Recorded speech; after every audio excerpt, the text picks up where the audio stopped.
আরে তুই এইসব কথা বলছিস কেন? কি হয়েছে সেটা তো আগে বল। মা কিছু বলেছে? না না, মা আর কি বলবি, মা তো কাজেই প্রমাণ করে দিচ্ছে এই বাড়িতে আমার গুরুত্ব কতটা। আরে কি হয়েছে সেটা তো বল। কি আর বলবো বল তোকে, বাড়িতে বড় মাছ আনলে মাছের মোটা মা তোকেই দেয়, বাড়িতে মাংস আনলে লেগ পিস গুলো তোকেই দেয়। আমার তো ইচ্ছা করে বল এক দিন খেতে। ও এই ব্যাপার, তার মানে তুই বলতে চাইছিস তোকে এই বাড়ির লোকজন কেউ ভালোই বাসে না, তাই তো? তা নয় তো কি, বড় বড় মাছের মাথা মাংসের লেগ পিস মা তোকেই দেয়। বল তোকে দেয় না? মা তোকে ভালোবাসে বলেই তো তোকে দেয়, আমাকে ভালোবাসে না তাই দেয় না। আরে বোন, বাড়ির লোকজন আমাকে ভালো মন্দ খেতে দেয় কেন জানিস? তাদের নিজেদের স্বার্থের জন্য। স্বার্থের জন্য মানে? এই দেখ দাদা, আমাকে ভুলভাল বোঝানোর চেষ্টা করিস না। আরে পাগল, তোকে কেন আমি ভুলভাল বোঝাবো? আচ্ছা তুই এক কাজ কর তো, তুই সপ্তাহখানি আমাকে ফলো করবি, দেখবি তুই নিজেই বুঝতে পারবি এই বাড়ির লোক কাকে বেশি ভালোবাসে, আমাকে না তোকে।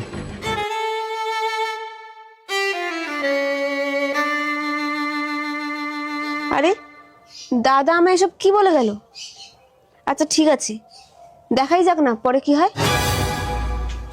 কিরে তুই কাজে যাসনি? তোর বাবা তো মাঠে চলে গেল কাজে। মা আজ না শরীরটা ভালো লাগছে না, আজকে কাজে যাব না। কি কাজে না যাওয়ার ধান্দা? সকাল থেকে ঘি দিয়ে একতলা ভাত খেয়ে তুই বাড়ি বসে থাকবি? আসুক তোর বাবা আজকে। দেখলি বোন, এই সংসারে আমার কতটুকু মূল্য। পুরুষ মানুষ শুধু টাকার মেশিন, তাই এদেরকে এই সংসার একটু ভালো মন্দ খেতে দেয়, যাতে এরা অনেক শক্তি সঞ্চয় করে এই সংসারকে প্রচুর অর্থ দিয়ে সাহায্য করতে পারে। আরে দাদা, তুই যেটা ভাবছিস সেটা না, মা তো তোকে এমনি বকে গেল, মা কি আর তোকে সত্যি সত্যি বকলো? মা এমনি এমনি বকলো কিনা সত্যি সত্যি বকলো, আর কিছুদিন লক্ষ্য কর, সব বুঝতে পারবি। তোর বাবা এবছর গরমের চাষ করবে, 5,000 টাকা দে তো। মা আমার শরীর খারাপের জন্য না আমি সপ্তাহখানিক মাঠে কাজে যাইনি, তাই মালিক আমাকে 1 টাকাও দেয়নি। কি টাকা দেয়নি? কে তোকে সপ্তাহখানি কাজে যেতে না বলেছে? কে কাজে যেতে না বলবে? আমি নিজেই যাইনি। কেন? তোর ইচ্ছা মতো সবকিছু চলবে নাকি? তুই আজকের যদি না টাকা দিস, চিরদিনের জন্য তোর এই ঘরের দরজা বন্ধ।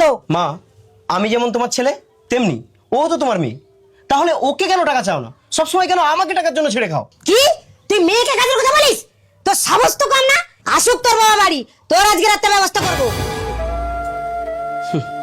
দেখলি বোন, এই সংসারে আমার কতটুকু ভালোবাসা। সরি দাদা, আমি তোকে মাছের মুড়োর জন্য আর মাংসের লেগ পিসের জন্য কতই না করে দিয়েছি, আমায় তুই ক্ষমা করে দে। ক্ষমা?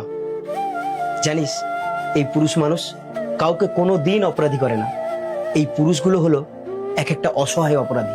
সত্যি বন্ধুরা, এই সমাজে পুরুষ হলো একটি স্বতন্ত্র মেশিন, যার দ্বারা এই সংসারে শুধু কার্যই সিদ্ধি হবে। ধন্যবাদ।